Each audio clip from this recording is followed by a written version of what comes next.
press the bell icon on the YouTube app and never miss another.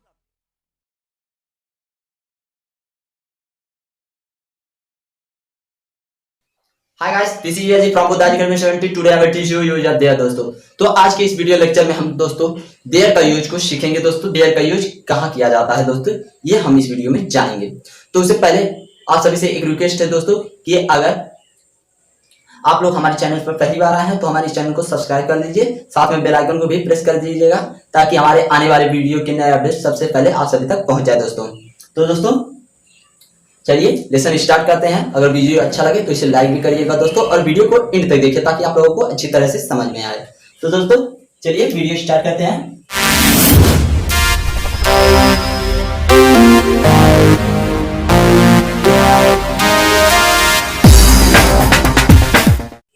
Use of there. तो दोस्तों there का use कहाँ किया जाता है यह मैं आप सभी को बता देता हूँ दोस्तों। जिन वाक्यों में किसी स्थान पर किसी व्यक्ति या वस्तु का होना या ना होना पाया जाता है उन सेंटेंसों को हम देयर से ट्रांसलेट करते हैं दोस्तों, देयर के यूज से ट्रांसलेट करते हैं। तो देखिए किस तरह दोस्तों, जब किसी स्थान पर कोई व्यक्ति या वस्तु का होना या ना होना पाया जाएगा तो हम उस सेंटेंस को देयर के यूज से ट्रांसलेट करेंगे।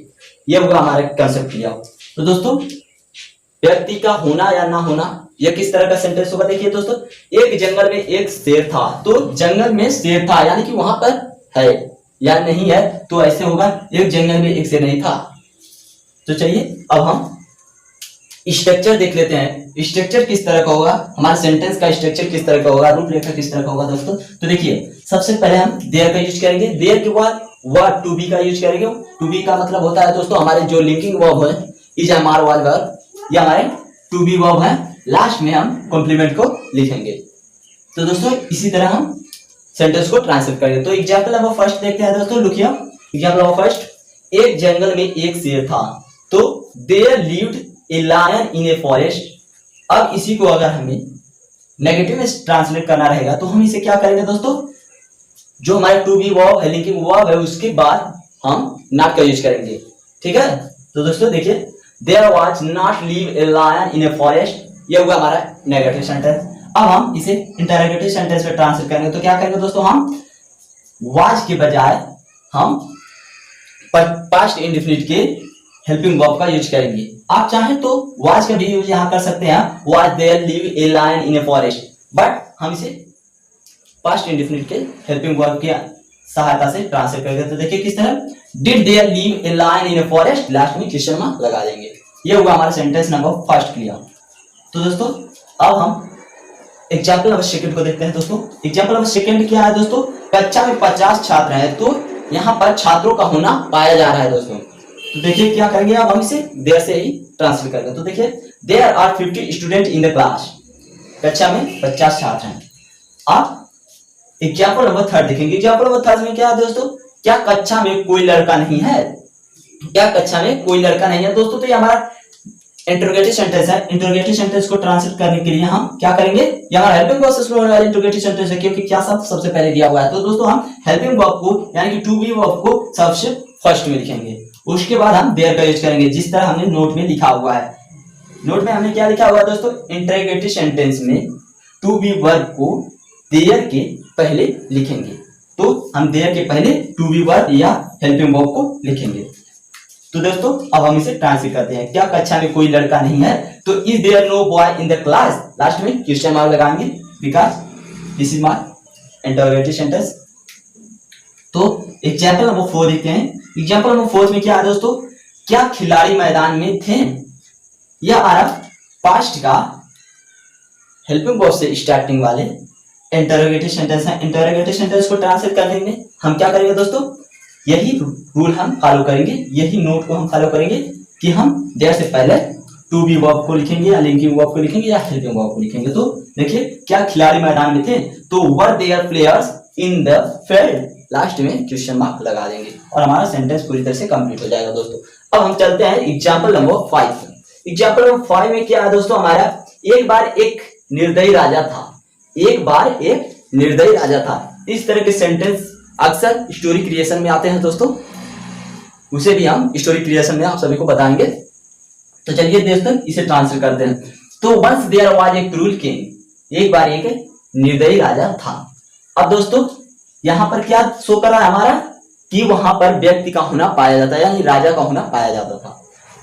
अब एग्जाम्पल नंबर 6 को देखेंगे दोस्तों। एग्जाम्पल नंबर 6 में क्या है दोस्तों, मई में 31 दिन होते हैं। तो दोस्तों मई के महीने में 31 दिन होना पाया जा रहा है। इस सेंटेंस में 31 दिन का होना पाया जा रहा है। तो इसे देखिए किस तरह ट्रांसलेट करेंगे। There are 31 day in May, there are 31 day in May. यह हुआ हमारा एग्जाम्पल नंबर 6 कंप्लीट। अब एग्जाम्पल नंबर 7 में चलते हैं। एग्जाम्पल नंबर 7 में क्या है दोस्तों, घर में एक लड़की नहीं थी, यानी कि यहाँ पर लड़की का होना नहीं पाया जा रहा है। हमने क्या दिया, वस्तु का होना या ना होना पाया जाए।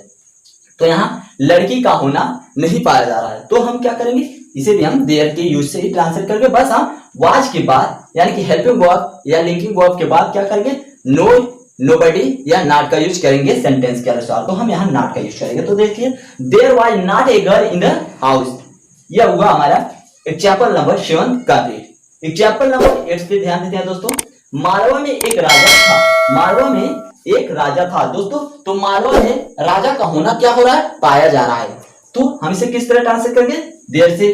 देखिए there was a king in Malwa. अब एग्जाम्पल नंबर 9 को देखते हैं। एग्जाम्पल नंबर 8 तो हुआ हमारा कंप्लीट। अब एग्जाम्पल नंबर 9 पे चलते हैं। 9 में क्या है दोस्तों, बर्तन में दूध नहीं है। यहाँ बर्तन में, पॉट में दूध का होना, मिल्क का होना नहीं पाया जा रहा है, एब्सेंट पाया जा रहा है दोस्तों। तो हम इसे किस तरह ट्रांसलेट करेंगे, there is no milk in the pot. यह हुआ हमारा एग्जाम्पल नंबर 9 कंप्लीट। अब एग्जाम्पल नंबर 10 पे ध्यान देते हैं दोस्तों। ओके, इस बाग में एक तालाब था, तो बाग में तालाब का होना पाया जा रहा था दोस्तों। तो उसे हम किस तरह ट्रांसलेट करेंगे, there was a pond in the garden. यहां तक तो हुआ हमारा क्लियर दोस्तों। अब हम कुछ एग्जाम्पल स्वयं ही ट्रांसलेट करके आप सबको को दिखा रहे हैं कि किस तरह हमने इसे ट्रांसलेट किया था और आप लोगों को किस तरह ट्रांसलेट करना है एक्सरसाइज के द्वारा। तो देखिए दोस्तों, अब हम एक्सरसाइज को ट्रांसलेट करेंगे। So guys look here, example number 11। 11th में क्या है दोस्तों, तुम्हारी जेब में कोई कलम क्यों नहीं है। गाइस ये हमारा डब्ल्यू स्टार्ट इंटरोगेटिव सेंटेंस है। तो इंटरोगेटिव सेंटेंस को हम किस तरह इसे ट्रांसलेट करेंगे, देखिए दोस्तों, हमारा प्रेजेंट में है तो हम इसे ट्रांसलेट करेंगे वाई इज देयर। देयर के बाद हम नो या नॉट का यूज करेंगे। No pen in your pocket. यह हुआ दोस्तों हमारा एग्जाम्पल नंबर 11 कंप्लीट। अब हम चलते हैं एग्जाम्पल नंबर 12 की ओर दोस्तों। तो चलिए एग्जाम्पल नंबर 12 को देखते हैं। सो गाइस लोग क्या एग्जाम्पल नंबर 12, क्या इस बैग में चॉकलेट है। सो गाइस इसमें क्या शो कर रहा है हमारा कि इस बैग में चॉकलेट है या नहीं है। तो हम इसे ट्रांसलेट करके देखिए दोस्तों, चॉकलेट, बहुत सारे चॉकलेट होंगे तो हम आर का यूज करेंगे, आर देयर। देयर के पहले हम टू बी वर्ब का यूज करते हैं, आर देयर चॉकलेट।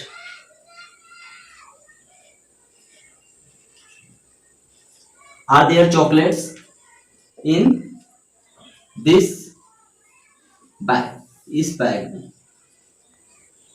लास्ट में क्वेश्चन मार्क लगाएंगे और एग्जाम्पल नंबर 12 को भी कंप्लीट कर देंगे दोस्तों। अब हम एग्जाम्पल नंबर 13 की ओर चलते हैं। तो एग्जाम्पल नंबर 13 देखते हैं दोस्तों। So guys look here, example number 13, hall में कोई भी सभा नहीं होगी। तो दोस्तों ये सेंटेंस तो हमारा फ्यूचर में है, तो हम इसे फ्यूचर में ही ट्रांसलेट करेंगे। देखिए किस तरह, फ्यूचर में भी हमने लिंकिंग वर्ब भी बताया था आप लोगों को कि विल बी शैल बी हमारा लिंकिंग वर्ब है। तो हम इसे ट्रांसलेट करेंगे, देखिए किस तरह, देयर से यूज करते हैं इसका, there will be no meeting, there will be no meeting in the hall, in the hall. यह हुआ हमारा एग्जाम्पल नंबर 13 किया। कंप्लीट हो गया 13 एग्जाम्पल। गाइस अब हम एग्जाम्पल नंबर 14 की ओर जाते हैं। Guys look here example number 14। Example number 14 में क्या है दोस्तों, हमारा विद्यालय में 10 कमरे हैं, यानी कि स्कूल में कमरे का होना पाया जा रहा है दोस्तों। तो कितने का देखिए, there are 10 room, there are 10 rooms in the school,